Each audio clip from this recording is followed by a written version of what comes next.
Welcome everybody. My name is Deb Holland and today's webinar is called Leaders My Leaders, Your Journey to Awesomeness. This is based on a book I wrote by the same title that is available at Amazon.com. We'll talk about this book more in a minute. Today's presentation is going to be teaching you a little bit from each chapter of this book. There's tons more detail in the book than there will be today, just for the sake of time. If you really want to get the most from it, go ahead and order the book online. It's under $10. You can't beat that for a price to really help you in your personal and your professional growth. All right, let's go ahead and get started. This is your journey to awesomeness. If you're going to be a leader, don't suck at it. Be awesome at it. There's no point in anything other than excellence when you are in charge of a group of people, working for an organization, forming a team, and all the stuff we're going to talk about today. If you're going to do leadership, do it right and do it well. The book is available, as we said, on Amazon.com. It's also available on my website, where there are some other resources as well, at debhollandlcsw.com, or you can connect with me on my Facebook page at Deb Holland PhD LCSW. I look forward to seeing you there. All right, let's get started. Why are we talking about this topic? Because leaders hold an awesome, sacred responsibility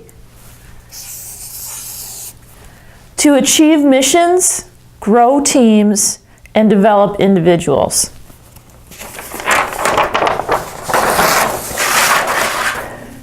Here's what you have to know. Rule number one of leadership. Leadership magnifies flaws for all of us.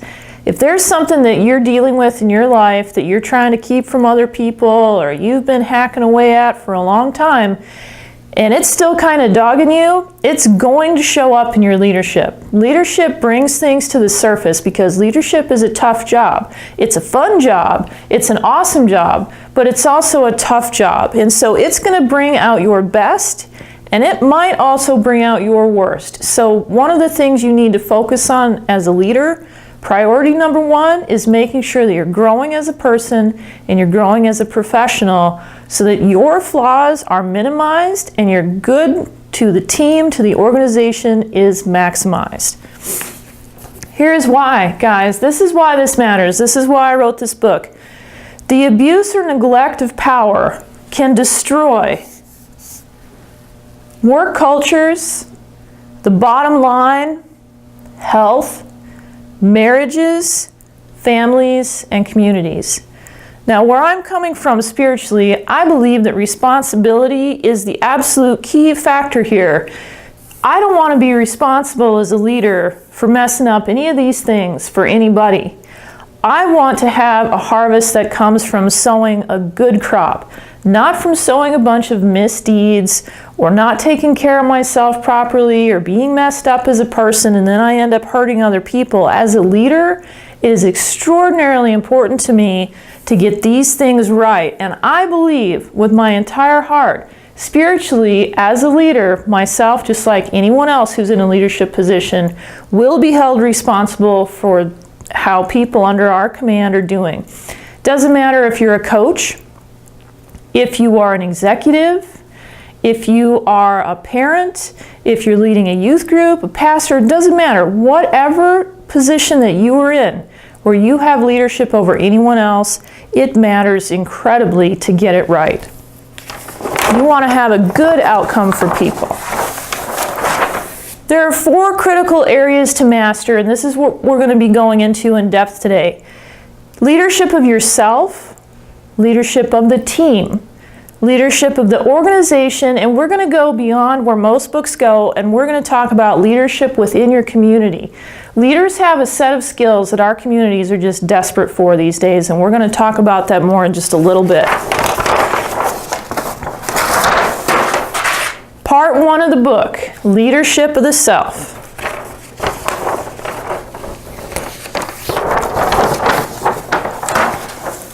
Leadership is not about you. Let's get this right from the start. It is not about you.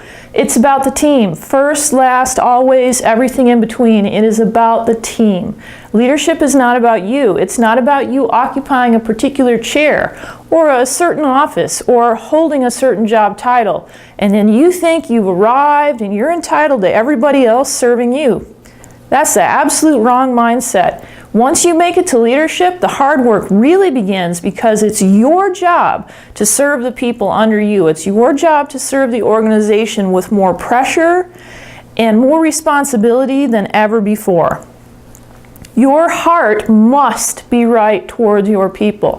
First of all, you got to be thinking about your people. If you're the kind of a leader who is selfish, who only cares about yourself, who wants to get every possible dollar and perk they can out of their company, and they're padding their expense accounts, or they're stealing the office supplies, or they're doing whatever they're doing just to be greedy and grabby and make sure they get everything they can for themselves, they are not thinking about their people. They're certainly not thinking about their organization. So the first thing you have to do is think about your team, the collective team, and the individuals within that team. Your heart must be right towards them, which means you recognize what an incredible, awesome responsibility you hold to them. It also means that you recognize that your intention towards them matters more than anything else. If you have a good intention and you don't have a lot of education, we can fix that. If you have a good intention but you're working on some personal flaws, maybe even some tough ones that they've caused a little damage in your life before. Maybe they're causing some damage to your team right now, but your intention is to grow and be good to people, we can fix that too. If your intention is to hurt your team, you need to take a serious look at that, because leadership is absolutely the wrong position for you to be in. You will do mass damage, and at some point in your life, you will be held accountable for that, and that's not going to be a pretty day for you, my friends. I don't want to see anybody in that position. Here's what you have to do. You have to be worthy of respect and honor. We kick around the word respect a lot in our workplaces, and that's important. It's an incredibly vital concept. We don't talk much about honor. Take a look at the news. There's a lot of dishonorable stuff going on out there. People are treating each other terribly. They're outright lying in the work environment. They're cooking up a second set of books in the accounting department. There's all kinds of stuff that we've all seen in the news going on where people are not behaving honorably.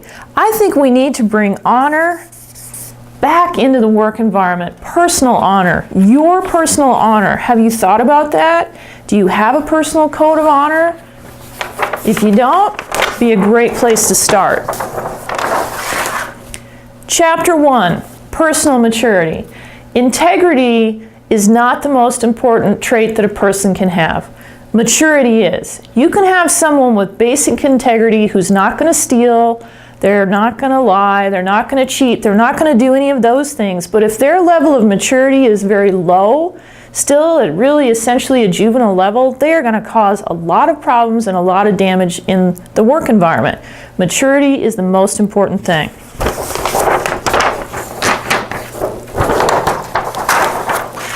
Mature people get the best results, and that's what you want as a leader. You want the best. Immature leaders cause a lot of destruction.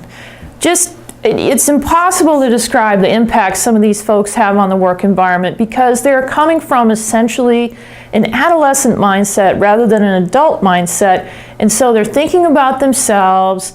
Work is kind of a game.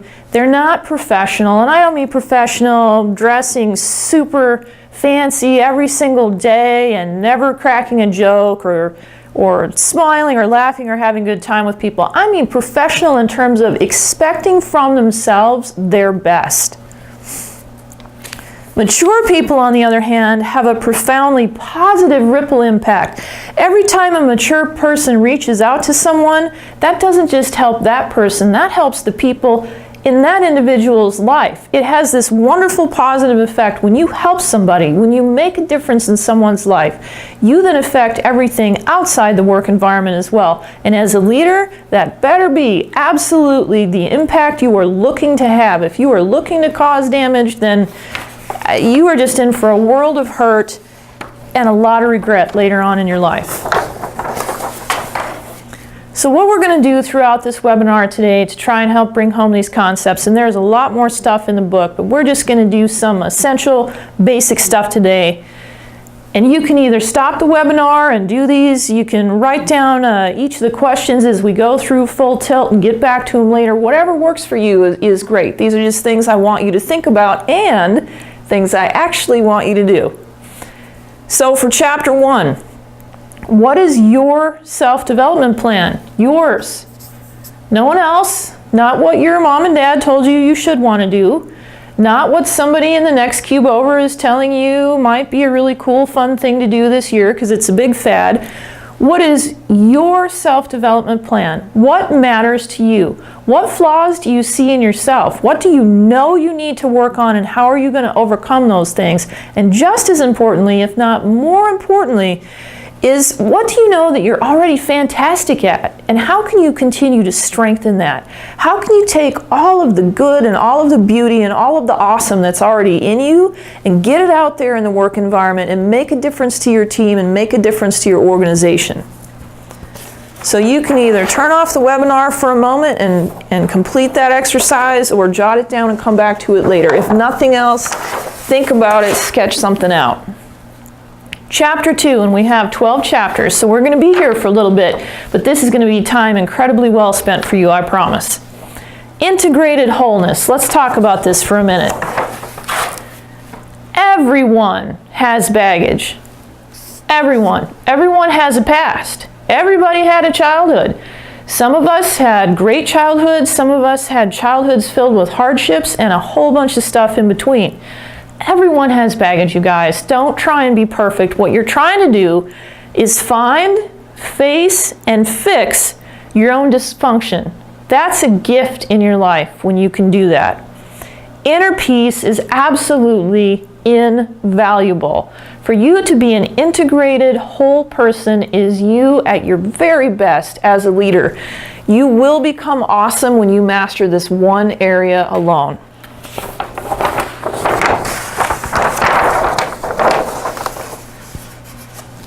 Next exercise. What are you doing to leave your baggage behind?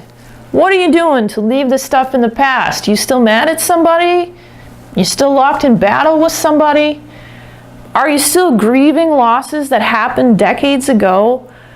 Is there a big rift between you and God that you need to sit down or go for a walk and have a talk with Him and try and settle things and work things out? What is it in your heart and mind that's holding you back? Where are your stuck points? Figure out your stuck points and figure out what you can do to leave them behind. I'm not here to judge anybody. All of us, myself included, have had, do have, will have stuck points. The important thing is not to feel bad because you've got them, but to feel motivated to fix them. Why? Because number one, I want you to have inner peace, whether you are a leader forever or a leader for a day. I want you to have inner peace. Then I want you to help create awesome results for your team and your organization, and eventually for your community as well. Let's move on. Chapter 3, Sustainable Life Practices. This concept of sustainability is huge, and it's the wisdom of the ages. Losing your health or your family defeats the purpose entirely. Look, guys, if you're making several $1 million a year and you drop dead of a heart attack one day when you're 32 because you stressed yourself out and you gave it all in the pursuit of money, and you leave behind a grieving, beautiful family, what'd you just accomplish for yourself? Nothing. And a whole lot of hurt and pain for other people. And if you hurt your family, if you're one of those folks and right now you're squirming in your chair because you know who you are, and your family is begging for your time, your family is asking you, please don't work so late every day. Please take a Saturday off, maybe even once a month, maybe every other week, or maybe to change jobs entirely, because they miss you and they love you, and your spouse is threatening divorce and your spouse is angry every time you walk through that door. If you have your health and you have a ton of money and the career that you love, but it costs you your family, you're still defeating the purpose. Because why are you working? You're working to pay the bills. You're working to provide for your family. If you lose them in the pursuit of the moolah, you just lost, my friend. Don't let that be you. Let go of obligations, attachments, habits, and possessions that no longer serve you well. I could do a 3-day seminar on this alone, but for right now, I'm just going to say this is huge to healthy living regardless of whether you're a leader or not, but it is especially vital for leaders to get this right. I'm going to say this once again because this is that important to me to communicate with you, to share with you, to have you understand the concept, and that is let go of obligations, attachments, habits, and possessions that no longer serve you well. Again, this is not judgment. If you're doing things or hanging on to things or hanging on to people and they're just causing nothing but dysfunction in your life, you know what? Okay, so that's how it is right now. Make a change, do better from here on out. The human body was made for cycles of rest, work, and play. Don't forget to play, my friends. It really is that important. And please stop bragging about how little sleep you can get at night and still function the next day. Your brain needs rest. Your body needs rest. You're not going to be at your best for the team and the organization if you're not getting enough sleep.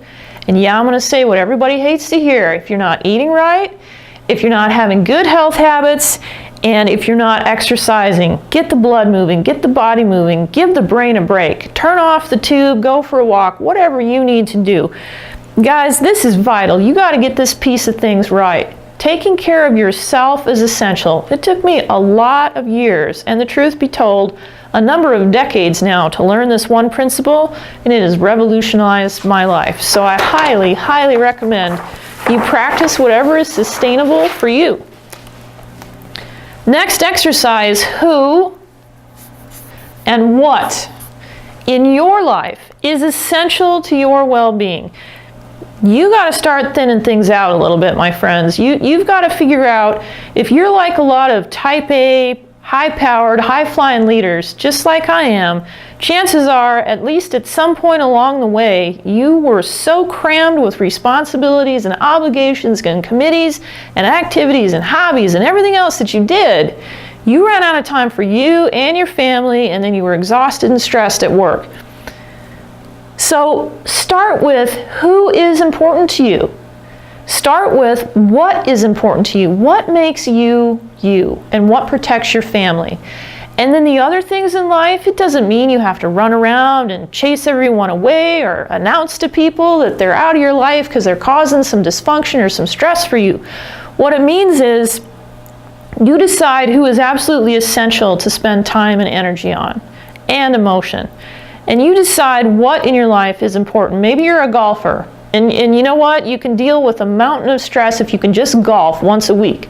All right, so then keep golf. But maybe you golf and bowl and fish and do a bunch of other stuff like that. Maybe, you're just bowling because your buddy does it. And fishing, well, maybe twice a year with your dad is great, but it doesn't need to be every weekend. Those are the kinds of decisions you need to go through and make for yourself. If golfing is your thing, protect the golfing, let some of the other stuff go, cut it back. Same thing with relationships. It is entirely possible on most occasions to keep people in your life and recalibrate the relationship so that it works better for you, especially if they are a dysfunctional individual and they're bringing some stress into your life and you need to kind of contain that. You don't want to let them go. Maybe it's a family member, whoever it might be, that you need them in your life for whatever reason, or you choose to have them in your life for whatever reason. That's okay, but find a way to contain the dysfunction that they may be bringing to you. Recalibrate.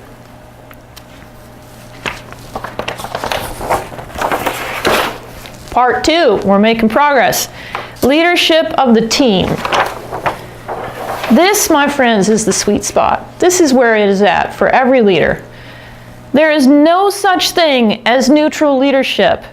You are either good enough or you are having an adverse impact. I want to say this again because this is key. I've heard way too many leaders say, well, I'm just neutral. I'm not going to take sides. It's their responsibility to fix the problem. They're not even going to talk about it, let alone figure out who's actually at fault and to what degree and what a good resolution might be. Because they like to abdicate responsibility by saying, well, I'm just neutral. You cannot be neutral. If you are a leader, you are either good enough or you're having an adverse impact. Yeah, it's that simple. We could stop right here in the webinar and you would get what you came for today. Let's talk about the concept of good enough. Good enough is you're a basically decent person. You screw up once in a while, sometimes badly, but you take accountability, you fix it, you move on. Adverse impact is somebody that either abuses their power or neglects to exercise it. You got to be in that sweet spot in the middle, thinking about your team, taking care of your team. Unethical employees are going to exploit leaders' weaknesses. This is why you got to make sure within yourself you're in a good place, that you have inner peace, that you have wholeness, that you're working on what you need to, that you're not riddled with dysfunction, and you got people kind of preying on your weaknesses and all kinds of stuff, chaos that spirals out of control when a leader is not in good shape. Why? Because teams need, guys, proper care and feeding. This is a daily thing. It's a daily thing. Teams need to be cared for collectively. They need to be cared for individually. You need to know your people. You need to know your team. You need to keep a very close eye on people's stress levels, their productivity levels, all the intangible stuff that they don't teach, all the intangible stuff that normally isn't measured in organizations actually matters just as much as the productivity results. And in fact, if you don't have the intangibles right, the tangibles are going to be entirely messed up. And I think we skipped a page. Let's go back and look. We didn't, so I'm going to make up an exercise on the fly. Here's what I want you to do. I want you to jot down about your team the name of each person that's a direct report of yours, and I want you to jot down what kind of care and feeding works for them. All right, Chapter 4, Interpersonal Excellence. This is huge. Here's where we have to start. Your people are yours only for a time. You don't own them. You do not own these people. These people do not owe you their entire life. You do not have the right to treat them badly. You do not have the right to stop them from making progress in their life, from moving on in their career. I've seen way too many leaders do that too. They'll block somebody's promotion because they want to keep them. Guys, no, don't be like that. You need to continually build trust. Every time one of your people walks through your door, your goal should be that when they leave, they trust you more than when they walked in. Think about that for a minute. What's that going to require? It's going to require dealing with people's emotions. It's going to require not taking things personally.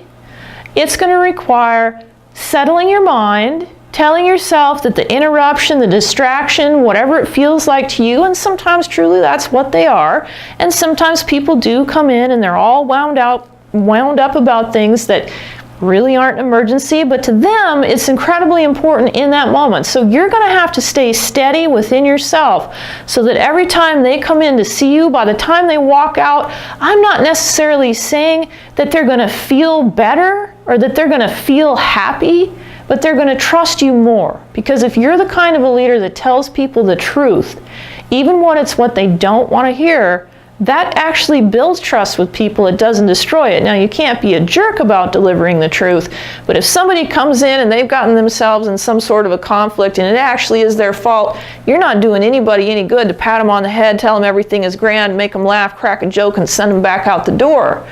You're doing them a lot of good if you coach them and you explain to them what you see in the interaction, where things went awry. And in fact, if you require them to go out and in some way make amends or fix it or at least have a behavior change for the next time, those are the kinds of leaders that have an amazing effect on organizations. Another key concept here is you want to treat people equitably, not equally. It's not possible. Let's say that you're running a widget building factory and you've got Johnny over here who's capable of producing 100 widgets a day, and Susie over here who's capable of producing 45. And the minimum every day, the requirement is 40. So both of them are exceeding expectations. So do you want to treat Johnny exactly the same way that you treat Susie? No, absolutely not. Do you want to treat them equitably? Yes, you do. You want to play to Johnny's strengths, which is being a high performer. You want to totally appreciate Susie because she's still above the bar that she needs to be at. She is a rock solid. People like that are the backbone of every organization. It's like a bell curve. So over here, you have performers who might be struggling. Then you have a bunch of people in the middle who are right at or a little bit above expectations, and that's most of your folks, and that's great. That's awesome. That's how it should be. And over here at the other tail of the bell curve, you have got the high flyers who are knocking it out of the park. You cannot treat this end of the bell curve and this end of the bell curve the same. So you've got to treat people with the same kind of respect and the same kind of dignity, and you've got to treat them in a way that plays to their personal strengths, but you cannot treat people equally. That's a myth. Forget about it.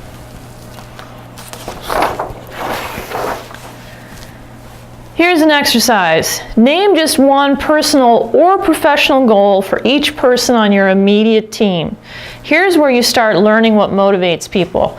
Maybe you've got somebody on your team that this is really their first job and they want to go to law school someday, and they've had a couple things happen in their life, but their big dream is to go to law school. It doesn't even have anything to do with your organization. Then you know what? It's your job as their leader to find ways to help them develop towards that goal, even though it means they're going to end up leaving you.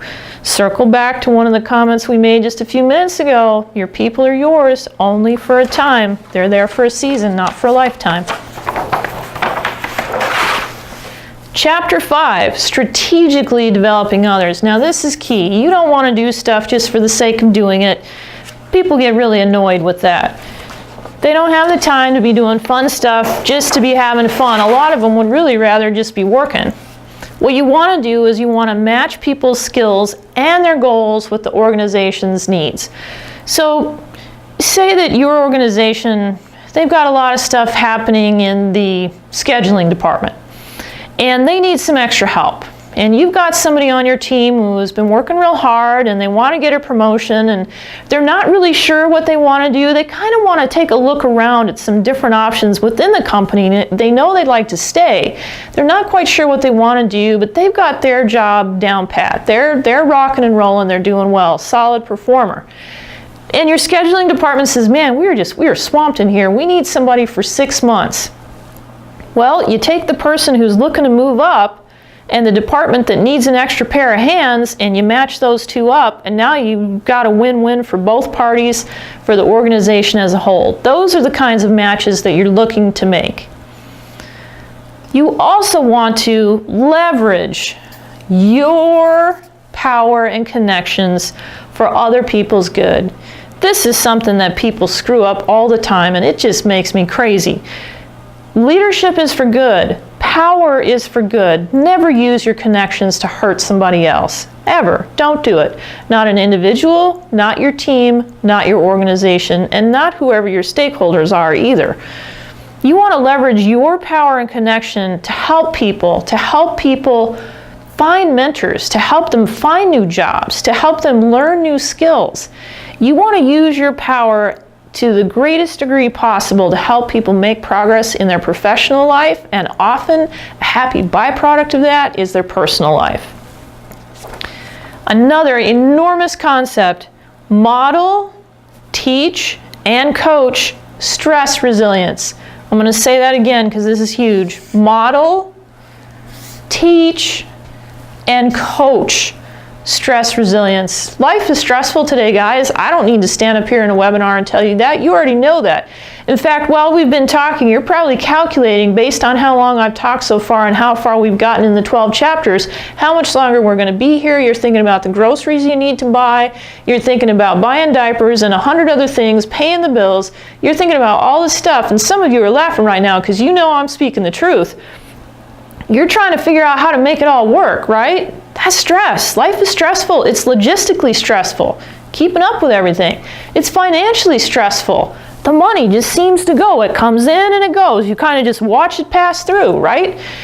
Families can be stressful. Lots of things can be stressful. First of all, you need to be handling your own stress. Otherwise, you're going to be flipping out at your team, and that is not going to go well for anyone. So do whatever it takes to get your own stress under control. That's modeling it. Then teach it to your people. Teach it actively and teach it through example. Find a seminar, a DVD, a book, whatever on stress management and share it with your team, or read it yourself or watch it yourself and share a little report with your team. Anything like that that you can do to help teach them skills, it's worth at least 1 or 2 ideas out of each thing that you share for your team to make some progress in this area, and then coach them. This is why you got to know your people, guys. This is why you've got to know what their normal stress level is like. You've got to know what their major life stressors are, or at least that they have some. If they don't want to share them, that's fine. And then you've got to coach them through those days when it's getting to them just a little bit too much and they're getting a little edgy and they're struggling in their productivity. You don't deal with productivity and conduct problems way down the road when things have blown up and people are off their rails, and some of them are absolutely unrecoverable and the rest of them are just laying in a heap, completely destroyed. You deal with it in the day-to-day when you notice they're getting too stressed, when you notice that they're struggling with whether it's getting along with other people or getting their job done, and you intervene and you talk to them and you coach them. That's what leaders do. Leaders are paid really good money to have tough conversations and to make difficult decisions. That's the job.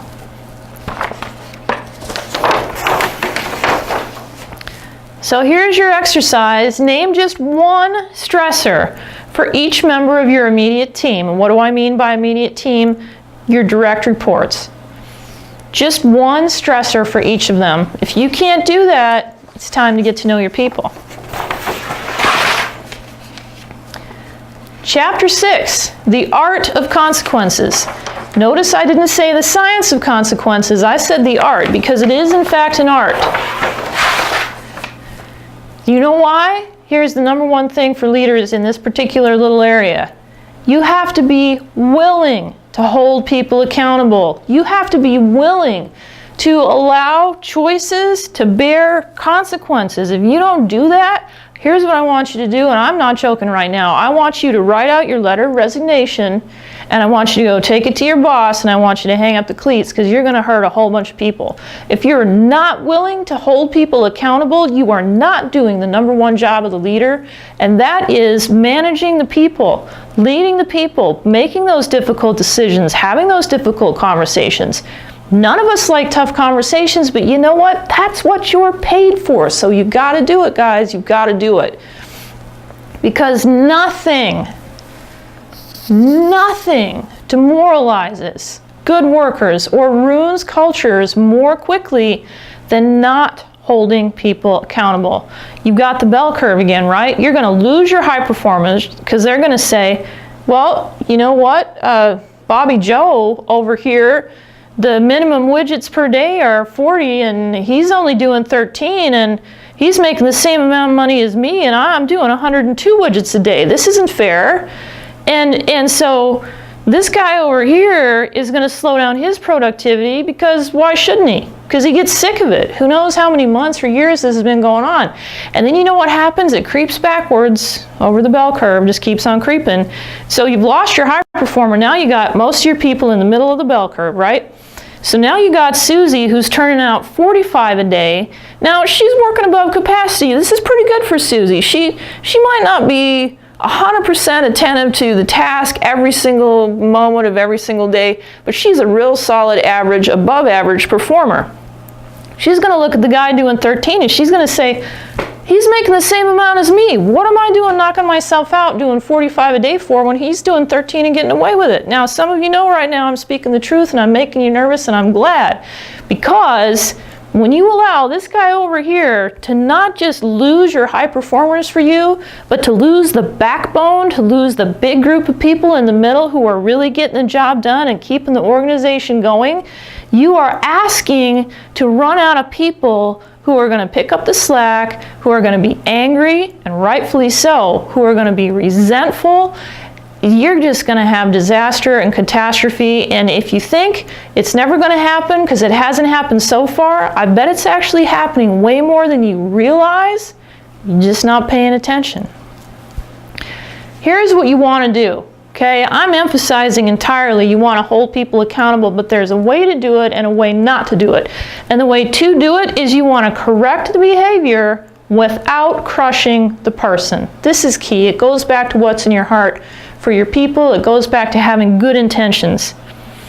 The other thing you need to do is you need to, in terms of the culture, in terms of the work environment, you need to absolutely 100% non-negotiably, unequivocally, with no exceptions whatsoever, require a respectful, productive workplace. I could do another 3 days on that alone. Now, here's where we're getting down to the nitty-gritty, my friends. Here's your exercise for this chapter. You know what it is. Name the #1 behavioral problem on your team and at least 3 options for correcting it. Now, before you completely flip out and turn off the webinar and run screaming down your hall, you want to think through this very carefully. My goal in this is to get you thinking about it. Don't edit ideas in your head because you think, well, that'll never work. Well, another thing I've heard too many leaders say is, well, they just can't see themselves. Well, then you best go get a mirror and hold it up so they can take a good long look, because if they're hurting the team or hurting the organization and they don't have the capacity or the willingness to go look in the mirror, then you better grab it and you better show them the impact that they're having. You know why? Because you're a leader and that's your job. That's what you got to do. So don't edit or get yourself off the hook the easy way by saying, well, nah, I don't think that'd work. I want you to do your best thinking. You know what the worst problem on your team is. Think creatively and think about the rule. How are you going to correct the behavior without crushing the person? Those are your 2 parameters. Let's see what you can come up with. And I bet at the end of the day, it's better than you thought it would be. And I bet you end up feeling more hopeful that something might work to help at least resolve part of the problem than you felt when you first turned the webinar on. Part 3, leadership of the organization. Let's not forget, it's not all about us, and it isn't entirely about the team, although the team is key. Teams are awesome. There's very little in my life that I have enjoyed more than leading a team of people who really share one heartbeat working towards a common goal. It's been incredible experiences in my life, and I treasure all of them. But you can't forget about the organization. You are paid to work towards the common good of the team, the mission, and the bottom line. We're not at work to hang out. This is not a club. It's not a social event. There's work to be done. You are there because somebody had a dream or because the community has a need. If you're in public service or government work of any kind at all, you're there because people need something or want something, a product, a service. And it's your job to deliver that. So we're not at work just to do fun stuff, and we're not at work to do special things together and to hang out and get along great and self-develop and grow and all those things. Those things are in the service of the mission and the bottom line. We can never forget that. And when people really start to get themselves in trouble is when they stray away from that and they forget that they're there for a very particular reason. And there are consequences to the decisions that they make. Now, your bottom line may be winning ball games. It may be profits. It may be serving a community well. Whatever your bottom line is, you need to be attending to it. One corrupt leader can corrode the functioning of an entire organization. So make sure you're not one of these guys. Make sure you're one of the people that's doing your best, that's tending to the team, tending to the mission, and tending to the bottom line. Does it sound tiring? It is. Do you know why? It's a lot to handle. It's a lot of responsibility. But you know what? You're a leader. That's your job. That's what you wanted. That's what you signed up for. That's what you got picked for. So now you got to be firing on all cylinders, my friends. You got to be getting all of these areas right. How do you do that? You focus on the product. Now maybe this is a service, maybe it's running a a little league team, whatever it is. So flex these definitions to fit whatever system of leadership that you are in. Focus on the product, the process, and the people. All three things are really essential. And again, with all of this, I go into a lot more detail in my book. I wish we had more time today, but I can't do a 24-hour webinar. None of you would watch it. So we're going to keep it semi-brief today. And you can read the book if you want more detail. All right, we're more than halfway through. Chapter 7, Daily Deliverables. You are responsible for results. You could stop right there. You would have got what you came for today. You are responsible for results. Two areas. Your own workload and the team's workload. Okay? You not only have to manage the team and each individual person and whatever workload that your group is responsible for, you've also got to manage yourself. And somehow find a way to keep all of those balls in the air, just keep juggling away and keep getting things done and keeping everything moving. Sound tiring? It is, but that's also some of the challenge and some of the fun of the job. Ask the team to help you improve the process and the product. Maybe your product is awesome, everybody on your team is really productive, but there's some kind of a bottleneck that you guys know or that somebody has recognized, hey, if we could just solve this one issue over here, it's not even an interpersonal issue, it's operational, it's logistical. And if we could just solve this right here, we could be 1/3 more productive. We could be 1/3 more profitable. You know what? Listen to those people. They're the ones in the trenches doing the job. Ask them. Ask the team. No matter whether your product is a government service or a baseball game or the corporate boardroom, ask them, how do we improve what we do? You'll be amazed at some of the ideas. You'll adopt at least a few of them. You're going to get better results, and you know what else is going to happen? The team is, again, going to trust you more because you have included them. They're going to respect you more because you've respected them. It's going to build a lot of cohesion in your unit, and that is a beautiful thing. Add value. Do your own job plus a little bit more. I've been a mentor for a long time. I've mentored lots of different people at lots of different levels within organizations. This is the number one thing I teach all of them is add value, do your own job plus a little bit more. Not a little bit less, not shortcuts or cutting corners or what you can get away with, but your own job 100%. Then no one can take issue with it, plus a little bit more. That's how you get ahead. Here's your exercise. Finally, we've come to something that's not about your personal growth. It's not making you nervous. You can take a big old breath and relax. I want you to name just one area of operations that you can ask your team about. Then I want you to do it. Now, in contrast from correcting people and all the very methodical, very deliberate thought that needs to go into that, and strategizing with other people and working with HR or whatever your comparable department is to deal with problems that need to be corrected, that you might need permission to go and do, or you at least need to proceed very cautiously. This is the opposite of that. This is some fun stuff. You can go in tomorrow morning and blow your team's mind and call a meeting and sit everybody down and say, hey, once a week, we're going to get together. We're going to spend the next 12 weeks going through our 12 areas of operational responsibility. I want everybody to show up to the meeting with one idea that you will share with the group about how we can improve things. See where your team is at 12 weeks later compared to where they are today. Have fun with this, guys. Leadership is hard work. It's also fun work. It's so awesome to watch people grow and develop and watch them go on to promotions or new organizations or go back to school. That's the good stuff in life, you guys. It's like raising a family. Your team becomes like your work family.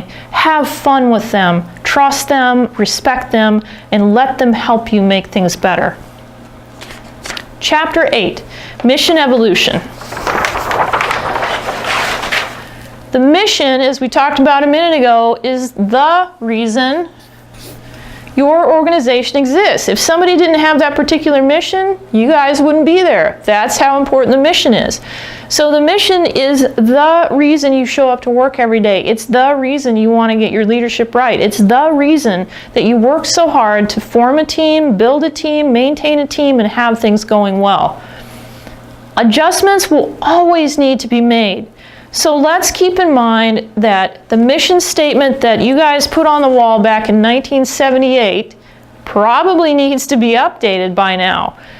And have fun with that too. Ask your team, what is it that we're really about? What are the fundamental things that the people who started this company, this team, this government entity, what are the things that they intended to accomplish? Those folks way back when couldn't possibly envision all of the technological advances that we have, all of the changes in business models and business strategy. There's no way that the people back then and the people right now could have known each other's worlds. So your job is to bridge that gap. Your job is to say to the Right Now group, we need to look way back to the very beginning. What are we about? And then how can we maximize what we're about using today's technology and today's strategies and make that a fun exercise with your team. And if you really want to go whole hog on this, the way that I do, then you've got 3 mission statements to align. Yours, your teams, and your organizations. Everybody thinks that mission is just this right here. What the organization sticks up on the wall, everybody walks by it every day and ignores it while they're thinking about what time is break and what time is lunch, right? That's the impact that mission statements tend to have on today's organizations.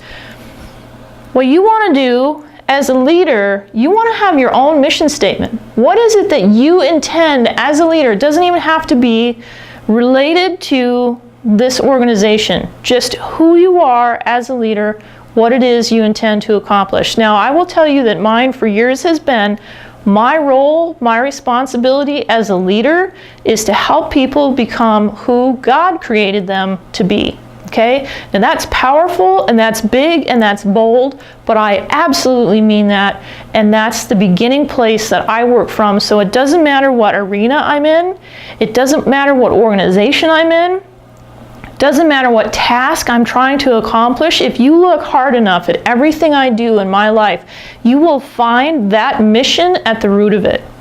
Whatever your mission is, maybe it's to win ball games and to turn out awesome baseball players or awesome football players. That is 100% legitimate, value-oriented, and good. So stick with it, but have one that's yours and yours alone. That will make getting up and going to work every day easier for you. That will build stress resilience for you. Then if you really want to do something amazing, sit down with your team and ask them what you want your team mission statement to be. Keeping in mind this is what you're responsible for. You keeping in mind this is what you want to accomplish. And then ask your people, what is it that they want to accomplish? And you'll be amazed at the beauty of some of these answers and the wisdom that people have and what they think about each other and what they care about. It's an amazing exercise to do this with your team, so have fun doing this too. And it's completely okay for you to have a couple non-negotiables in there, such as everyone will treat each other with respect, we will attend to the basic responsibilities of our job. Those are things that it's completely okay for you to put in there. If you're going to make a list of 12 points to your mission statement as a team, then you come up with 2 non-negotiables and let the team come up with 10. That's how you ratio that down to a level where they can feel like they are 100% invested in the process. So the exercise is, what is your mission statement as a leader? I want to help people become who God created them to be. What do you want to do? Think about this. If you don't have a good answer right now, that's okay. I'll bet it's there. You've just either never thought about it before, or you've never had the opportunity or even the challenge of articulating it before. You know what's in your heart. Forget all the stuff the world tells you that you should be caring about in a leadership position, the perks, the money, the prestige, the title, the office door that you can close instead of the cube down the hall. Forget about all that. That's not what it's about. In your heart of hearts, what is it that either got you in the leadership business, keeps you in it, is making you aspire to it? These are the things you need to think about. What is it that you want to accomplish? And then honor your own answer. Your answer doesn't have to be my answer, and furthermore, it can't be. Do you know why? Because I think the way that I think, I'm an individual, and so are you. So your answer is 100% legitimate for you. Don't pattern yourself after me or anybody else. Think about what matters in your own heart. Chapter 9, Keeper of the Cultural Flame. Create a healthy culture and protect it. Protect it with vigilance. If you have extraordinarily productive people, and you have a bell curve that is shaped like this, with a couple so-so performers and everybody else is extraordinary, and you don't have a healthy culture, you're going to lose every single one of them. The bottom line is going to suffer, and the mission is just going to be in the toilet. There's no other way to put that. Everything is going to come crashing down, no matter how good the people are, no matter how robust the productivity is. It's all for naught if you don't have a healthy culture. Work environments should be physically and, this is so big to me, and emotionally safe. Look, if you're the kind of a leader that feels like if you don't have people punching each other in the face in the middle of the hallway, you've got a safe work environment, you could not be more wrong. People have to feel emotionally safe coming to work. If there's bullying going on at your organization, get rid of it. Put a stop to it. If there's harassment, if there's discrimination, if there are all those major category things that absolutely destroy people and you're allowing it, you are not doing your job. And certainly, if you are participating in it, you need to get yourself some help. And I'm not even kidding right now, or playing, or trying to be funny, or any of that. If you are causing damage to people and creating a dysfunctional culture, an unhealthy culture, you are hurting people. You need to find a way to stop. I don't care what it takes. Go to AA, go to counseling, check yourself into treatment, take a month-long vacation, get your mind right.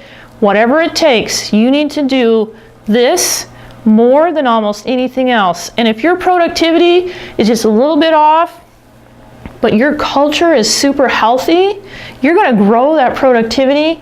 This is going to give you the best possible result you're ever going to have. That's how essential this is. Dysfunctional cultures have one hallmark feature. There is some kind of poison running through the system, okay? Don't allow that. Now, the poison might be emotional. The poison might be that people are treating each other badly, that people are treating each other so disrespectfully that the words carry the force of a fist, okay? There might be emotional things happening in your organization that are causing an impact on people just as hard as a punch. Don't allow that, you guys. People need to be physically and emotionally safe. Whatever the poison is, it needs to be found, it needs to be rooted out, and it needs to be given no fertile soil in which to grow ever again.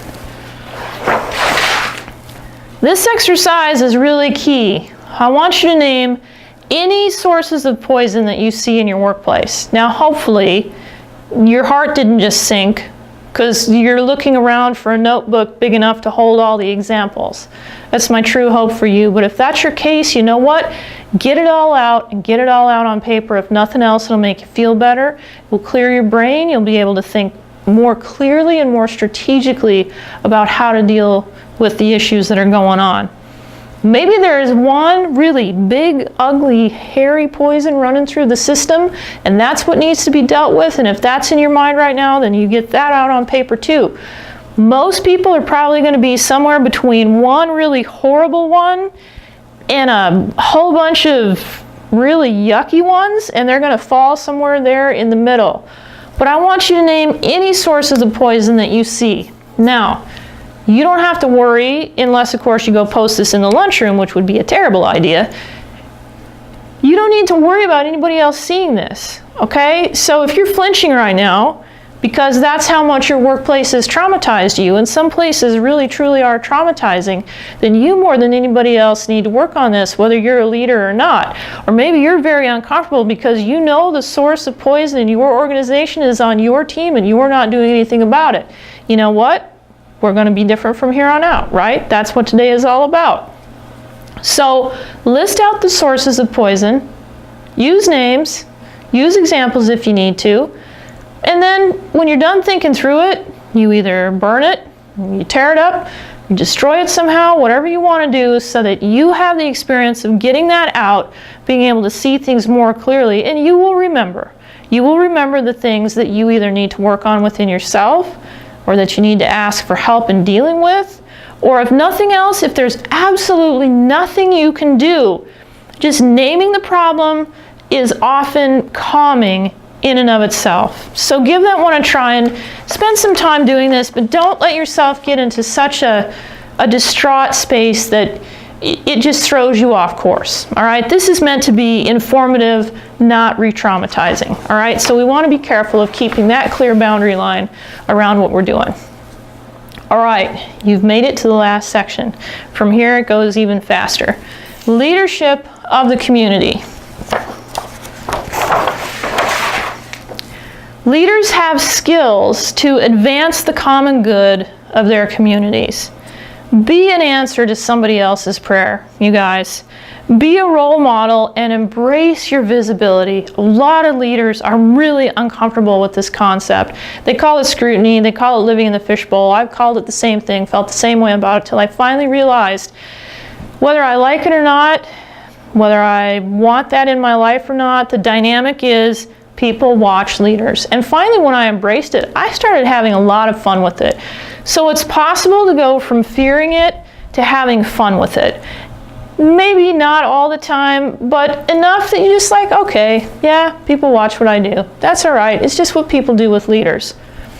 Maybe you have the skills to go help a nonprofit that serves troubled youth, and you're an accountant, and they can't afford a full-time bookkeeper. Or they've got a volunteer that does their books every month. When tax time comes, man, they're cash poor. They're in a crunch. They've got to make this tax report, but they don't really have anybody that has those skills. You're loaded with those skills. You've been doing taxes for maybe even decades. You know what? Go volunteer some time and help them out.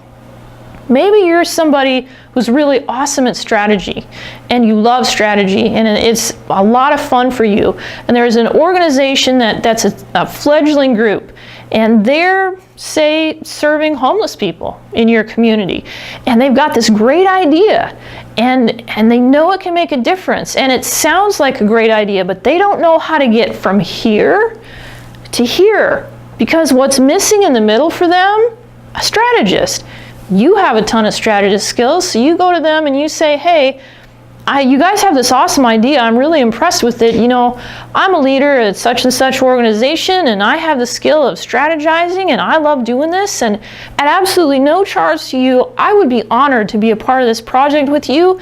And I'm going to commit to help you with a business plan for your organization and your idea, and I would like to gift you with that so that you can take that and you can find the financing to move forward with your idea. All right, I could stand here and give dozens of examples, but you get the point, which is whatever your skill is, there's no question in my mind, it's an answer to somebody else's prayer. So here's the deal with leadership. You can get up every day and you can march around and you can say, it's all about me, it's all about me, it's all about me. Where are the perks for me? Or you can say, okay, God, whose prayer can I answer today? Which leader do you want to be? It's really one of those two.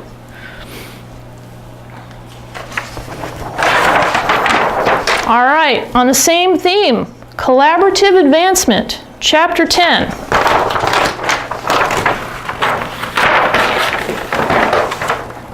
If you don't have the time or the ability or the willingness or your family obligations or such or whatever your life is like, that you can't be the person that goes and really intensively helps another organization or another person or a church or a nonprofit or whatever speaks to your heart. If you don't have time to do that or money or availability, If you're fighting a health challenge, you know what? That's okay. Park that idea and be a part of collaborative advancement. Donate a little bit of money. Donate a little bit of time. Do you know why? To whom much is given, much is required. That's what leadership is all about, you guys. You're not a leader just to help one particular organization achieve one particular type of result. Leadership isn't just what you do, it becomes who you are. And for most of us, at least those of us that are very good at the business, from little on up, we've been leaders. I mean, you just put us in a room, we'll just take control, right? Leadership is who we are. That's how we got to do what it is that we do. So much has been given to you. What is second nature to those of us that are really good leaders, what is as easy and as natural and as effortless as breathing, is so far from the abilities of some other folks that they can't fathom how we do what we do. We have more ability to do good for our communities than we often give ourselves credit for, because we get very tunnel vision focused on micromanaging, getting to one result. Okay? My belief system, God didn't make you a leader for the job that you're in. God made you a leader. You've been blessed with the job that you're in. Your leadership can make a vital difference in the viability, the sustainability, and the longevity of a number of organizations in your community. Go find them. Give them $10. Give them 2 hours on a weekend project. Whatever you need to do. Why? Number one, because we're all here to help each other. We are a global community. We are little communities. We're family communities. Again, leadership is for good. Power is for good. That's the number one reason, is we're all in this together. Number two is, with all due respect to whatever you think about whatever you deserve and whatever you're entitled to because you're in a leadership position, you actually kind of owe it to your community to give a little bit of what you have been extraordinarily gifted with and use it for somebody else's good. And I say that with tremendous respect for leaders in all different kinds of organizations and areas around the world. This is a fun exercise too, guys, okay? I want you to list at least one project in your community that you will donate money or time to. Now, don't take the easy way out and write a check without thinking while you're watching TV and throw it in the mail to, you know, whatever, fill in the blank nonprofit on Main Street and think that you have just really done something extraordinary, all right? Give this some thought. What touches your heart? What matters to you? What are the needs within your community? Maybe there's some little tiny niche program that is desperate for funds or just getting started, or is a brilliant idea that has no hope of ever being fully funded in any of the traditional ways. $10 to them can make a huge difference in materials, in supplies, in advertising. You give $10 to some of the bigger organizations and it's a drop in the bucket. They're well funded, they're well supported. They probably have grants. They probably have a paid staff.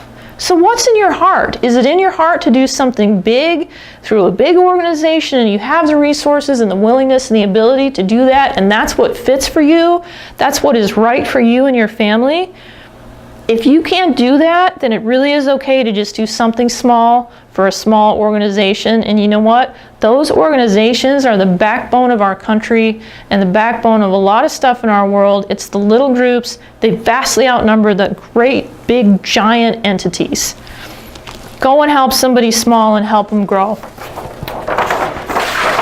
Chapter 11. We're almost done. Life-altering experiences. And I'm not talking about the chemically induced kind. At least once in your life, do something amazing for someone, even if it's just one other person. Be the reason that somebody else's dreams take a quantum leap forward and expect nothing in return. Be an anonymous donor at a level that blows somebody's mind, that makes somebody cry because you just saved their organization. Send a kid to camp in the area of their interest that they would never get to go to otherwise. do something extraordinary. There's as many ideas as there are people, and chances are right now you're starting to think of ways that you could make a difference. This is the good stuff.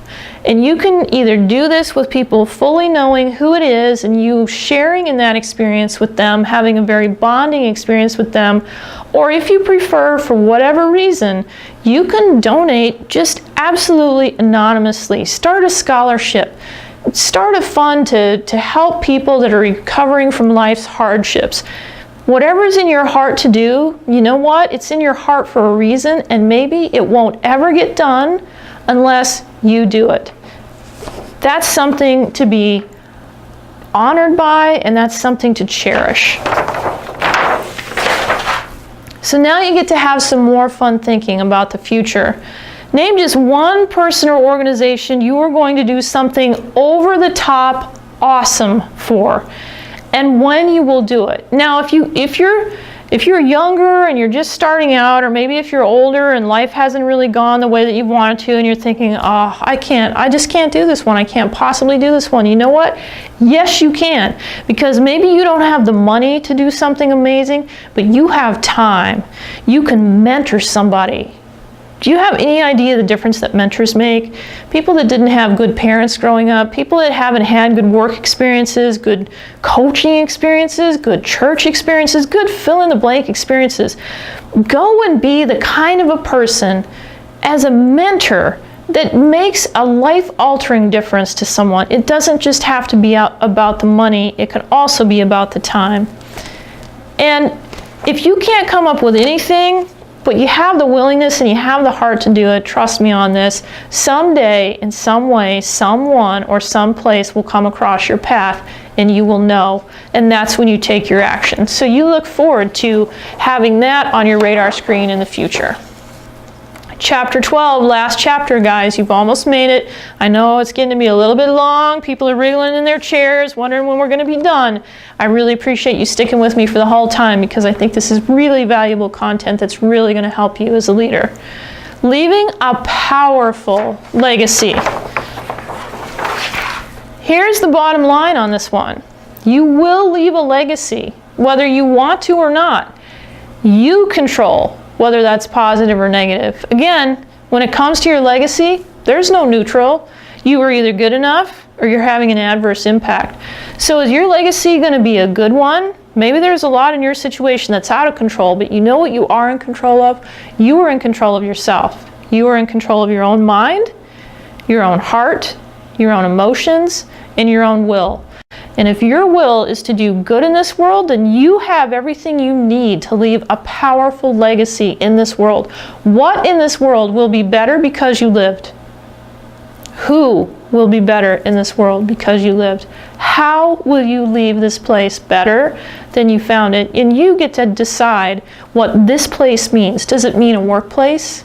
Does it mean a family? Does it mean a community? Does it mean a cherished organization? Does it mean all of those things? That is totally up to you to decide. Be a wise steward of whatever time that you are granted. Leadership brings life down to its essence. It's about you and the people that you love, both inside and outside of the office, because you should love your team. If you love your team and they love you back, you've got the best possible circumstances. Same thing with your family. So there's no time to mess around. There's no time to just continually wait for tomorrow and the day after that and someday and all those other things that we all think we've just got forever, and what we don't get done today, it's no big deal. You know what, guys? For every single one of us, tomorrow isn't promised. We don't know when today becomes our someday, becomes our last day. So it's vital that you are a wise steward of the time that you are given. Now, this doesn't mean that you never play and you never have fun, because that would be out of balance. We've already talked about that. But you also don't want to waste time. You don't want to put off forever what's really important to at least begin thinking for and planning for today. Make contributions, tangible and intangible, that will long outlive your personal presence on this planet? What are you leaving behind? What is the body of accomplishment, the body of work that you are leaving when you go? Are there tangible things in the world? Are there books? Are there songs, artwork, pictures, lots of love that people felt?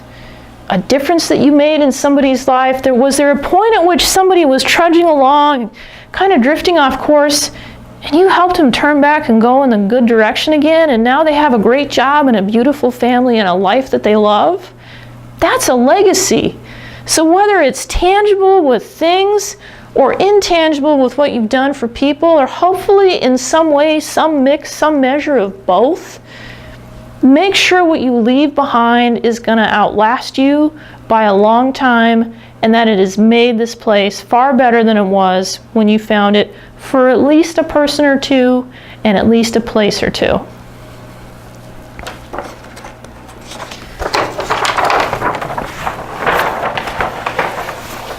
And this is your last exercise. Name just one contribution that you want to outlive you. Put some good thought into this. Get in touch with your heart on this. If you're some crusty old dude who's been in a bad mood for the last 40 years and the last thing you want to think about is leaving anything good behind for anybody, you really need to get over that and work through it and think about that you are making a difference. And if you don't like the kind of difference that you have made so far, it's not too late for you to change. I don't care if you're in your 70s and you're planning to work 3 more days. What can you do that leaves the place better than you found it? There's something. Look hard enough, listen to your heart, you'll find it. Here's your call to action. Leaders, my leaders, go forth and be awesome. It has been my privilege to spend this time with you today. I'll be praying for you, your team, your organization, your leadership career. Thank you for joining me. Take care.